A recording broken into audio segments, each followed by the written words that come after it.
మాజీ మంత్రి వైఎస్ఆర్సీపీ సీనియర్ నేత అంబటి రాంబాబుపై కూటమి ప్రభుత్వ కక్ష సాధింపులు ఆగడం లేదు. అక్రమ నిర్బంధం నుంచి బెయిల్పై విడుదలై రాజమండ్రి నుంచి గుంటూరు వెళ్తున్న అంబటి రాంబాబు కాన్వాయ్ని పలుమార్లు అడ్డగించే ప్రయత్నం చేశారు పోలీసులు. చివరికి ఆయన పాదయాత్ర చేయడానికి సిద్ధపడడంతో వెళ్లేందుకు అనుమతించారు. కూటమి ప్రభుత్వ కుట్రలు ఫలించకపోవడంతో మాజీ మంత్రి అంబటి రాంబాబుకు బెయిల్ వచ్చింది. అనంతరం ఆయన గురువారం నాడు రాజమండ్రి నుంచి గుంటూరు వెళ్లేందుకు సిద్ధమయ్యారు. అంబటిని నిత్యం ఇబ్బంది పెట్టాలని, ఏ చిన్న అవకాశం వచ్చినా సరే ఆయన్ను అరెస్టు చేయాలని చూస్తున్న పోలీసులు ఈ కుట్రలో భాగంగా సెక్షన్ 30 చట్టం పేరు చెబుతూ నోటీసును అందజేశారు. అంబటితో పాటు అభిమానులు ఎవరూ వెళ్లకుండా ఉండేందుకు వారి కార్లకు అనుమతి లేదని అడ్డుకునే ప్రయత్నం చేశారు. అంబటి కాన్వాయ్లో 3 కార్లు మాత్రమే ఉండాలని చెబుతూ మిగతా నేతల, అభిమానుల, కార్యకర్తల కార్లను, వాహనాలను నిలువరిస్తూ బారికేడ్లు అడ్డుపెట్టారు. దీంతో వైఎస్ఆర్సీపీ నేతలు, కార్యకర్తలు ఆందోళనకు దిగారు. ఇది గమనించిన అంబటి తన కారు దిగి వెనక్కి రావడంతో పోలీసులు తాము అడ్డుకున్న కార్లను విడిచిపెట్టారు. ఇదే పరిస్థితి మరో 2 సార్లు ఎదురు కావడంతో పోలీసుల తీరును ప్రశ్నించారు అంబటి రాంబాబు. టీడీపీ గూండాలు తన ఇంటిని ధ్వంసం చేసినప్పుడు లేని సెక్షన్ 30 చట్టం ఇప్పుడే గుర్తొచ్చిందా అని ప్రశ్నించారు.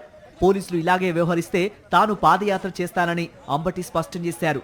దాంతో కంగుతిన్న పోలీసులు కాన్వాయ్ను విడిచిపెట్టారు.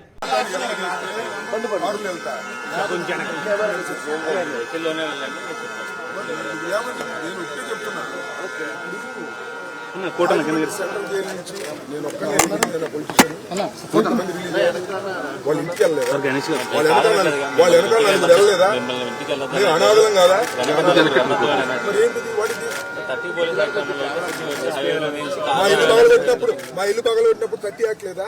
జగన్మోహన్ రెడ్డి ఊళ్ళోకి వస్తే 30 యాక్ట్ ఉంటుంది, మేము బయటకు వెళ్తే 30 యాక్ట్ ఉంటుంది.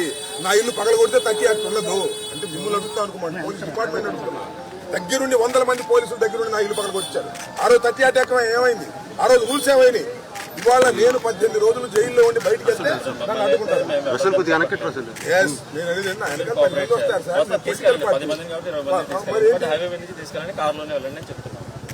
కారులో మీరు ఏవో చేస్తే కారులో వెళ్తా, లేకపోతే ఇక్కడ నుంచి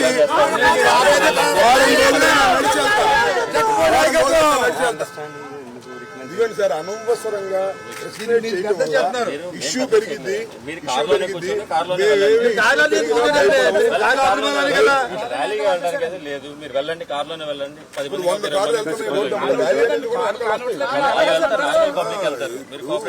ఇప్పుడు మీరు రూల్స్ అనేది స్ట్రిక్ట్ గా అన్ని చోట్ల అమలు చేస్తే కొన్ని చోట్ల అమలు చేసి అంబటి కాన్వాయ్ వెళ్తున్నంతసేపు పోలీసులు క్రియేట్ చేసిన హై డ్రామా అందరినీ విస్మయానికి గురి చేసింది. తెల్లవారుజాము నుండే అంబటి బస చేసిన ఇంటి చుట్టూ వందల సంఖ్యలో పోలీసులు కనిపించడంతో స్థానికులు తీవ్ర ఆశ్చర్యానికి లోనయ్యారు. తనను ఎన్ని ఇబ్బందులు పెట్టినా వెనక్కి తగ్గేది లేదని మరోమారు స్పష్టం చేశారు అంబటి.